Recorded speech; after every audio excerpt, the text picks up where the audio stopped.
Hi, welcome to C++ programming tutorial. In the last tutorial we created a menu class and what we've done is we created the header file and the source code file. So what we've done is we created three methods and we printed out what is your name, what is your address and what is your age. Now we're going to create input class to take input from these so that we can print them out by the name, the address and the age. And so that's what we're going to do now. I'll run the program again just to show you.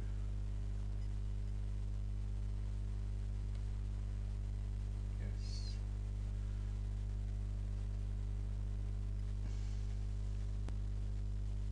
It's taking its time again. Okay, right, so what is your name, what is your address and what is your age? It's printed to the screen.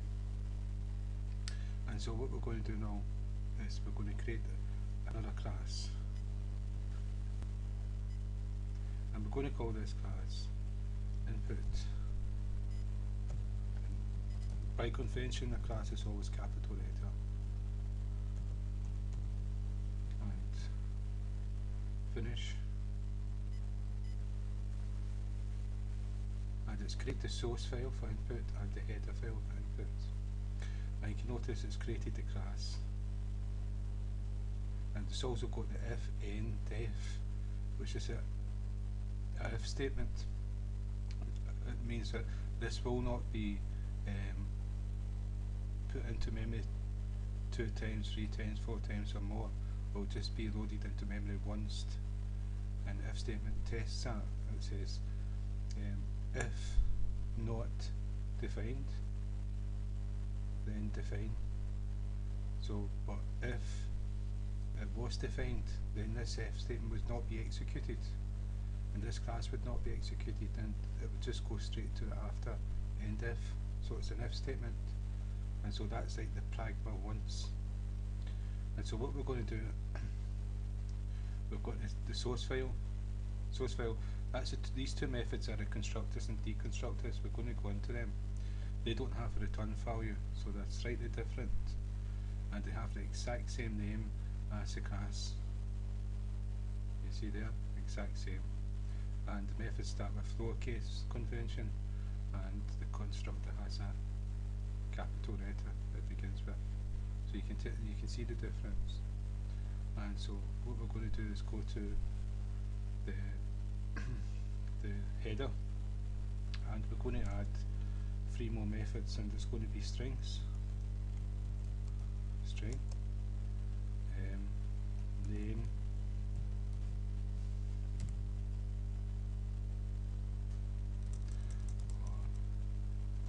input, name, semicolon, string, input, address, string, input, age. Right, so that's 3 methods we're going to use to get the input from the user. And so up here, what I'm going to do is I'm going to include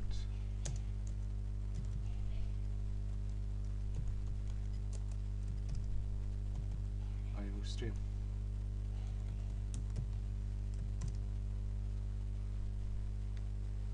This has got to be that's right. And we're going to include the string. We use string there.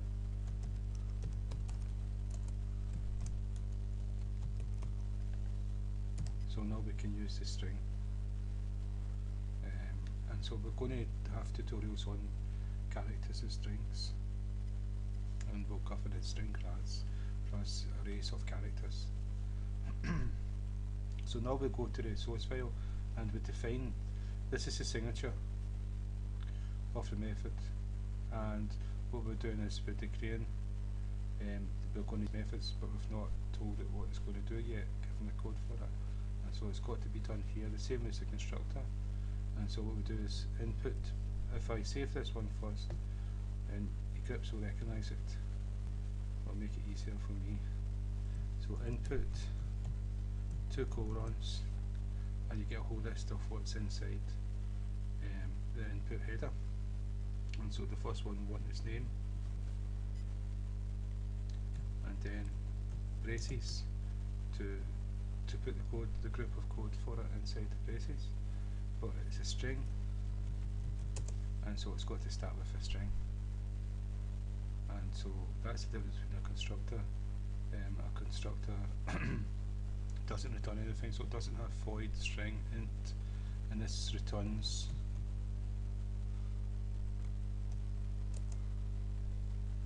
just put that there just now.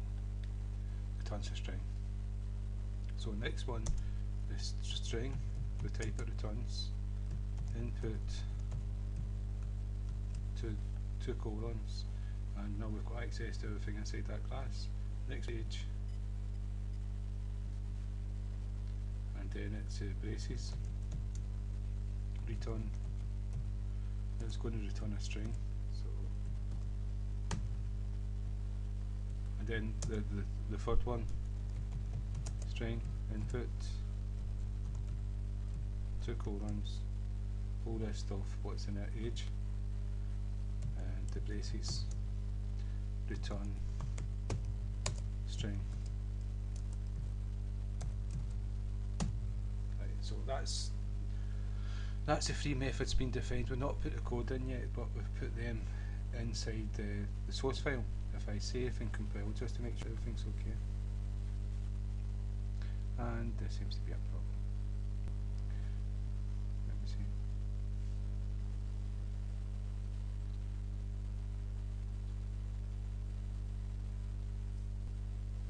String does not name a type. Yeah, those errors to do with string was because we never put in using namespace std, and so that solved the problem with these. So string was good. I was wondering why I got that strange error, so I put this one in just in case, but we don't need that, just to see.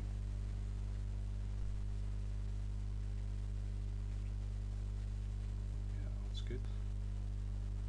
And so what we've done is that's us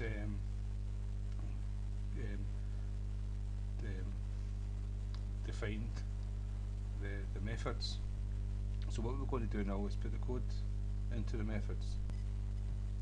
So what I'm going to do is a character array named, and this is just for this method. It's declared inside the method, and once the method's finished, it's going to be wiped out of memory. And so named array, and make it big enough for a name. So, and then the next part we're going to do is we're going to get input from a user and give it to so what we're going to do here is std, and now we've got access to the cin, and that should have popped up all the stuff inside it. Should have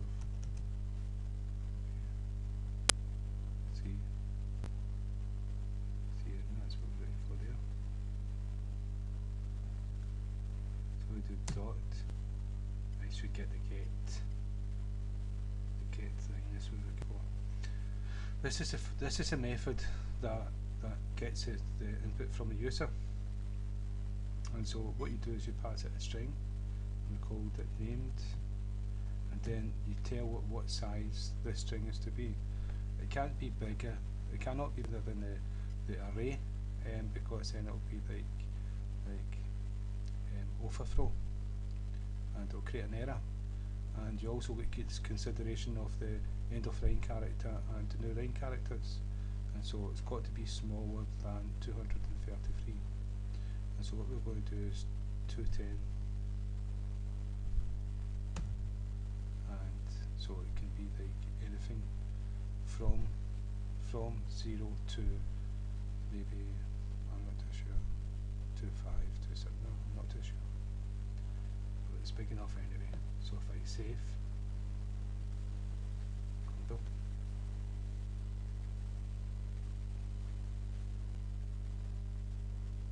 and everything's good.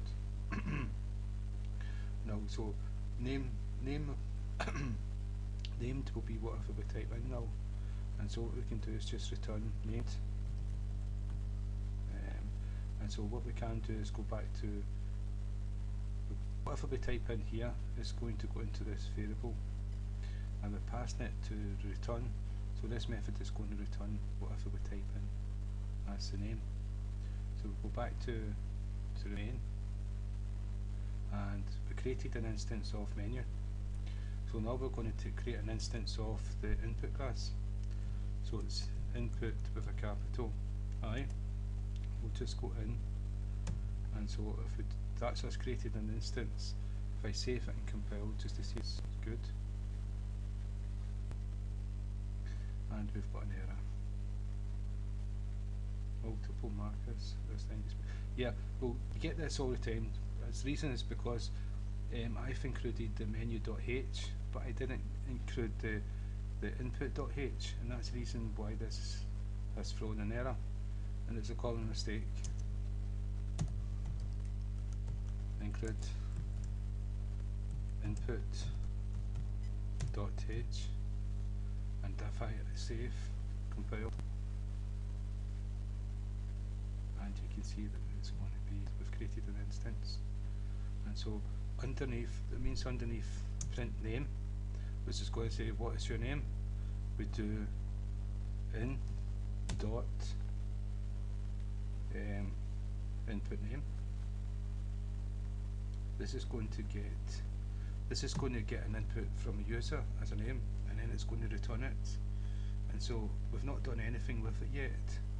So just to make sure it's working, right,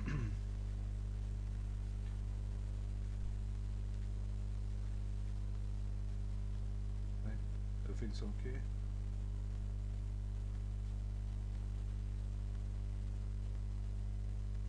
If we run a program, it's compiled good. So, but if we run a program, right, you can see that we've got what is your name, and it's asking for input. So I can go like Charles, hit enter, and what is your address, and then we're going to ask what's your address, and we'll address and age, we'll type in the age. Right, we've not done anything with Charles yet. And that's what we're going to do now. I've just shown you that. So this returns Charles, so all we need to do is cout, and that will print Charles.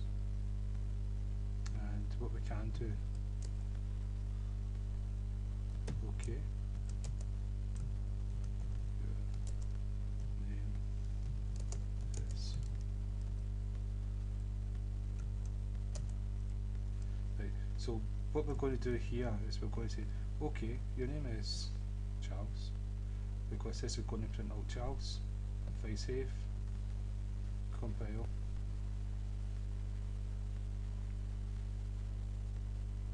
run the program. Okay, so now it's saying, oh, what is your name? I'm going to go, right, okay, no need to spell it, right, but, and there you go, okay, your name is Frankenstein, what is, I'll put an end of line there so it jumps to a new line, and so then it's going to say what is your address, and then you type in your address. So that's what we've done here, is that method returned the name it was entered, and we printed that out that method. So whatever was returned from method was printed to screen.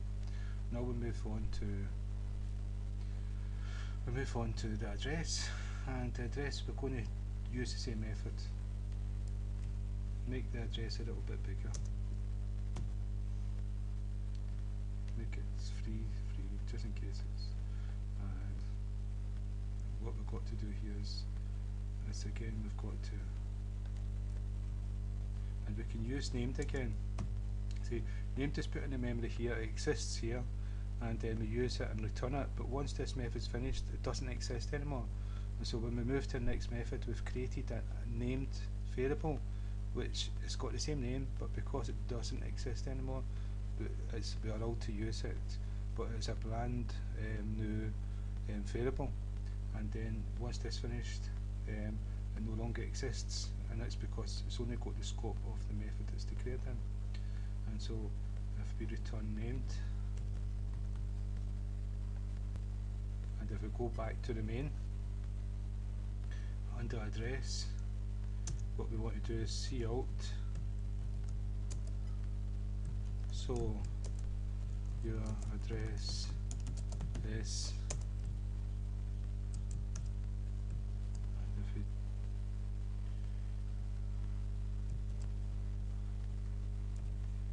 and then if we go in dot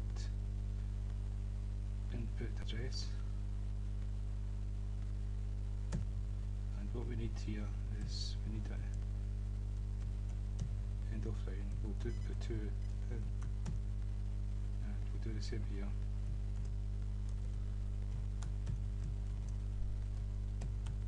So compared to other programming languages, this cout and cin is very easy. Easy to type, easy to get your menus up and running. The difficult part is the cin. There's a little bit more to strings, but once you do get used to that, then you're off and running. It can make programming a lot faster, a lot easier. And so what I'm doing is I'm going to take I'm going to print out the what is your address here. Then I'm going to take an answer to impress and print it out. So your address is such and such. So if I save it, compile, and run the program. What was a mistake? Right, and so it's actually wanting me to type in, but we'll stop that.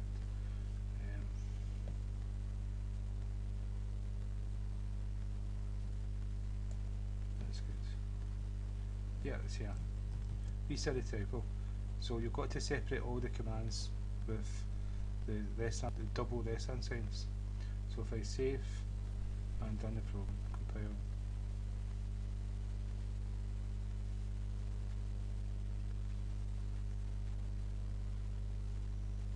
run the program. Right, so what we've got here is, what is your name? So I'm going to go, my name is Charles. Okay, your name is Charles. What is your address? I'm going to go, oh, Glasgow. Oh, so your address is Glasgow. What is your age? And I'm not 25. Right, we've not done that one yet, so we're going to do that next. But this is us doing we would tidy that up to look perfect. But I'm just showing you that how you do a menu, get information of such and such, and store them and do things. If this was site integers, we could do maths with it. We could store it in a database and different things like that. So this is we're creating classes, but we're also showing input output. And so if we go back, so that was working, and under menu we can just do the same thing again. So we can go cout, please be honest about your name, your age. Yeah, I'm sure they are. No, it's like, but right, so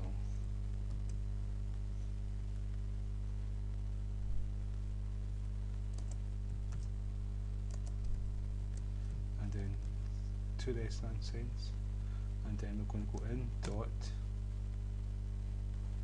input age,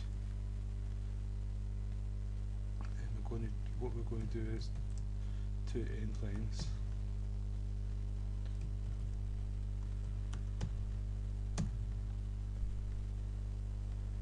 and if we save,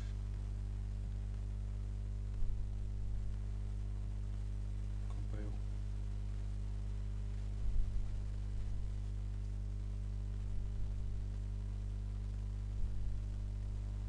and run the program. And so here we go. Right, what is your name? And okay, your name is Chelsea. What is your address? Okay, Scotland. Okay. what is your age? I would say, I'm 21. But that didn't work for some reason. I've still not done the code for it. Right, okay, right, we've put this in here, we've run a program, but we've not put any code inside. So what we're going to do is we're going to just cut and paste fast. So that's it, we've named character again, and then it's going to print. So we're going to get input, we're going to return named. Save the program, compile, run the program. Okay. This time it's going to work. Okay, so Scotland and 21. So please be honest about your age, 21. Right, and so that's input output, and that's, we've created two different classes, one for printing a menu. So a menu is just asking a question, and another to get input. Now if it was a real menu and it was like alphabet, then if somebody typed B, a certain thing would happen. And so where, I'll show you this, where we've actually used a variable called name, we would maybe use a variable that exists beyond this method, the whole scope of the class maybe, and then we could use it for something else, rather than once this is finished it's gone, no longer hold it in data. And so, or we could run input name, and we could say, like, we could do this in dot put, let's say, address, and we could have a string, but this would be not the scope here, but we'd have it the scope global or something, or in a class, and just call it that, equals that. So whatever is returned would equal this, and we could do anything we wanted with that. So we could actually use all that data rather than discarding it. And so that's to do with making classes, and like header files, source files, methods. We've still got to cover the classes. So, but I've spent a lot of time on this tutorial, so we're going to continue in another one. So again, thank you for your time.